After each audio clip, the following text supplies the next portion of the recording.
magad, hanem a taga hagyja. Hát meg kell tölteni, az indító, ha teker. Az összhatásos kupán már csak szikrakják. És akkor BOOM!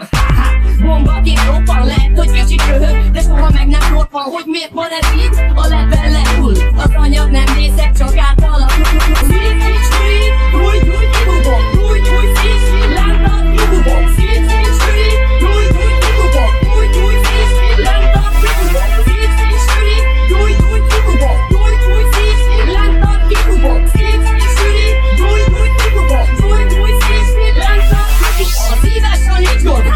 Tovább, ettől okosabb lesz minden ember, nem pedig után. A gyújtás a sorod, ez is lehet hiba. Csak akkor, ha nem gyújt, de az igazi galiba. Mindenért a felelős az isteni szikra. Szükség van rá, mint a csajoknak a szikra. Enélkül nem érjük a négy ütemű folyamat. Rögös urom magam, ha szívhatom a fogamat. De így csak, mégis gyújt és elindul a kör. A motor beizzik, ez kész gyönyör.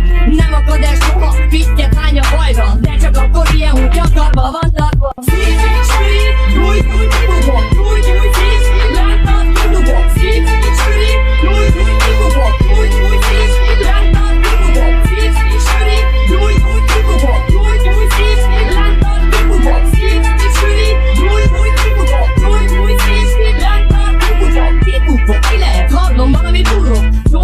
Küzdünk a hang után hulló, fűde nagyobb remény, szó, ami szó. Tudira jól érzi magát a pipupogó.